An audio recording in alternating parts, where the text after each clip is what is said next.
boring people, and this was something I was willing to do for them. You know, at least give them a little bit of hope and take a stab at it. Their story has gone viral, bringing hope and good news across the globe and a new found friendship. This is some folks I think I'm going to stay in touch with for a long time. Kimberly Quizon, Fox News.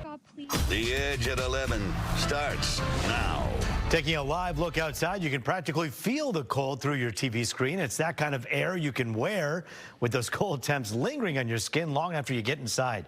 Good evening, everybody. This is The Edge at 11. Temps dipping into the 20s tonight, and they're not warming up anytime.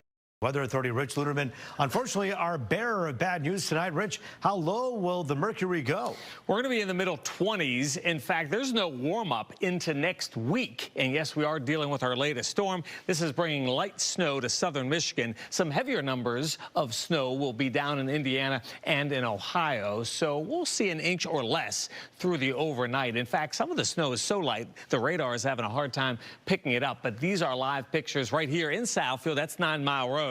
You can see the visibility is down a bit just on the horizon there with some of the light snowfall. We do have winter weather advisories for parts of Indiana, Ohio, and western PA. And again, that's where the higher totals will be. Look at the numbers today. 30 degrees. That's the afternoon high. Here's our average. This is where we should be.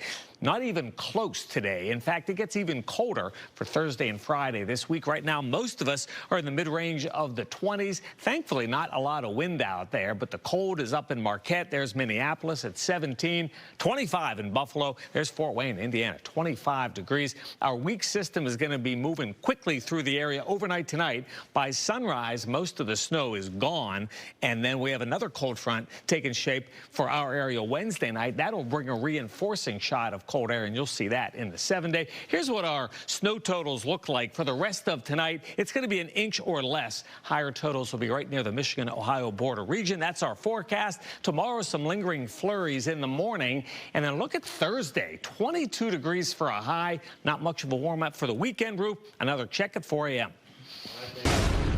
A tough end to the fall semester at Oakland University. A leak in the school's hot water system forcing several campus buildings to close. The school was already closed last week for repair work, but once that was finished up, a new leak surfaced, impacting nearly 20 buildings on campus, including 3 dorms. Many students have been forced to move out until the repairs are done. Shocking, honestly, especially when you pay for something, and then for me, I live an hour and a half away, so I don't know really what to do at times. It's a bit annoying and inconvenient. I mean, we're coming right up on finals week for us. It's a stressful time already, so we're getting a little more stress on having to move our stuff or get our stuff, and it's just a difficult time, but we're making it work with what we got. School officials say they're in the process of working through any possible refunds to students. Imagine being told you suddenly have only a few days to move out of your home because of financial problems that have nothing to do with you. That's the shocking situation facing more than 30 Detroiters at this downtown apartment building. Fox News' Dave Kinchin is working this story for us tonight. He joins us live with more. Dave, any relief in sight for these men and women?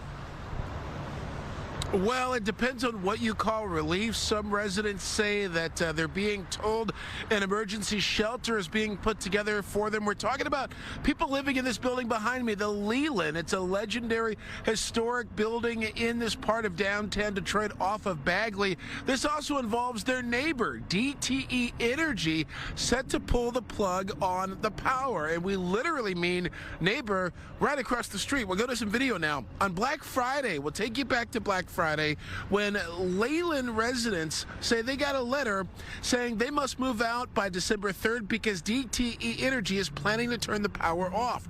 This is all over a large unpaid debt. Now, no power, of course, means no living inside, especially in these frigid temps. Sources say the owner of the building is behind on several bills and asked for 1 week of extension to make a key payment to DTE, only to have the power company decline. Meantime, the city of Detroit says there's other problems with the building. The law department confirming they got the green light from a U.S. bankruptcy judge to move ahead with the state public nuisance action, despite the building recently filing for Chapter 11 at issue the handling of emergency repairs. We ran the situation by a landlord-tenant attorney not connected to this case who talks about how you can avoid a similar fate.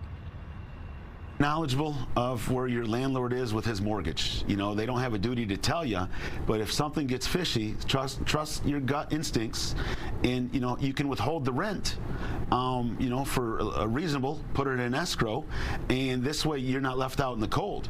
Because if these tenants would have known what was going on for the last 6 months, they might have withheld their rent, put it in escrow, and they could have walked away with a little bit of savings to help them move on last-minute situations. The city of Detroit has sent people here to find us a shelter to go to. Not housing or anything like that, or temporary stay in a hotel, but a shelter. And so that is just amazing. All right, so what does DTE say about all of this? They sent us a statement which reads in part, while DTE Energy does not disclose customer-specific information, we can share that our goal is always to work with each customer to find a solution before service is impacted. We offer a variety of payment arrangements to help avoid interruptions and put customers on a sustainable path forward. Of course, we'll be monitoring all of this in the next few days and see where these displaced residents end up, or if there is some kind of miracle situation and this shut-off doesn't happen. So we'll keep following all of this. Reporting live downtown, Dave Kinchin on The Edge. Yeah, in terms of the future of this building, we understand that the current owners are filing for bankruptcy. But in the meantime, any word on who may swoop up this building, and any interest in this building from other people? Not just yet. You know, there is a club here also. Many people have gone to the LeGrand Club, which is also part of this facility, and they have a page online, a Facebook page, where they're seeking assistance to try to have someone help keep this building open, which would allow that club to stay open as well. So that's another part of this whole situation. But yeah, no real major takers yet from what we know of. We'll be watching it really closely, as you say. Dave Kinchin for us live tonight. Thank you. We're not done talking about these ice cold temperatures, because if you're cold outside, your pets are probably cold too. And if you're cold and your pets are cold, it's a good bet your favorite reporters are cold too. Fox News' Jessica Dupnek is out in the elements tonight with an important message from a local dog rescue, and hopefully a nice thick jacket that's keeping you warm. I should have added another layer. I'm not going to lie, Roop. Yeah, it is cold out here. We've been out all night. This is one of those nights where you definitely want to bring your pets inside. Now, that's not just me because I'm an animal lover. We talked to the experts today, and they say this is the busiest time of year for them when it comes to neglect cases, finding strays out in the cold, even homeowners that are being irresponsible. And we want to remind you that laws could be broken here. A lot of municipalities make it illegal to keep your dog out for extended periods of time when temperatures dip below 32 degrees or, of course, freezing. But Teresa Sumter, who runs Detroit Pit Crew Dog Rescue here in town, she recommends more like when it hits 43 degrees, keep your dogs inside. Now, there are, of course, some exceptions with breeds like Huskies who love to be outside. But here in Detroit and in the suburbs where pit bull mixes are really prevalent, they can't handle this cold.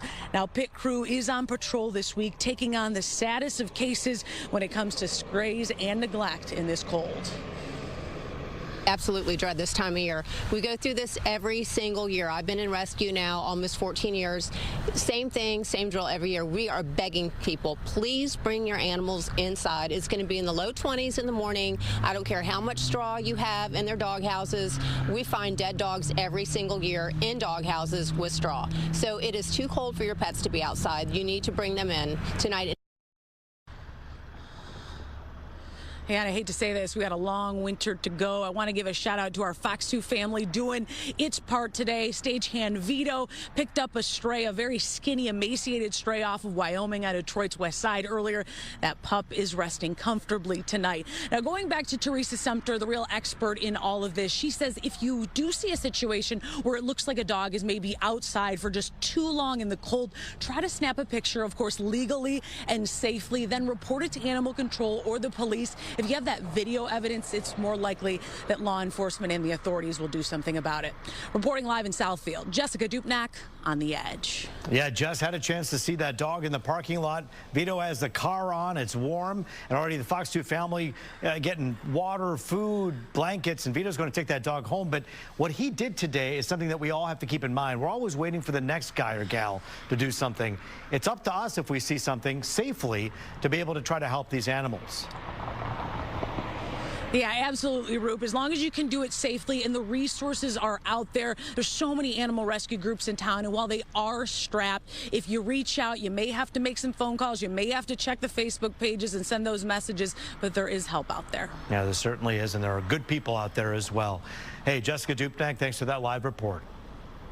A Roseville teenager now facing several felonies for allegedly carjacking a 67-year-old woman in an Applebee's parking lot. 15-year-old Jeremiah Collins is accused of stealing the woman's Jeep, leading police on a chase, and crashing on Gratiot last Monday. Police also took a 14- and 16-year-old into custody, but they've been released. Collins will be back in court next week. 4 people charged in the tragic death of a little boy in Troy back in court today. Owner of the Oxford Center, Tamala Peterson, and 3 former workers are actually accused of playing a part in killing 5-year-old Thomas Cooper. Prosecutors say they disregarded safety measures in January when the hyperbaric chamber exploded while Cooper was still inside. One of the experts who testified today says he reviewed the deadly incident. He claims the little boy was not attached to grounding straps, which goes against industry standards. Just before the flame was seen, he was laying on top of a pillow. He was, which was on top of a sheet. He also had a blanket over him, and he moved from left and then back to right. His left knee moved towards the mattress, and that's where the flame was seen. And what is significant about the mattress becoming uncovered? Well, because the patient was not grounded continuously with skin contact on the wrist strap, the only thing that could have potentially grounded him was the grounded mattress. The defense tried to throw out that testimony, but the judge denied it. Stay with Fox 2 for updates as the case continues. Try not to be in public all the time with your kids because anything can happen and bullet does not have a name. I believe that if you guys ever have a birthday party, just have a birthday party indoors. A mother and her heartbreaking message after hosting a birthday party where 3 kids were killed. That story is coming up on The Edge. But first, the Trump administration facing tough questions at this hour after a deadly strike on an alleged drug boat. The White House deflecting blame away from Defense Secretary Peg Seth. We'll explain after the break.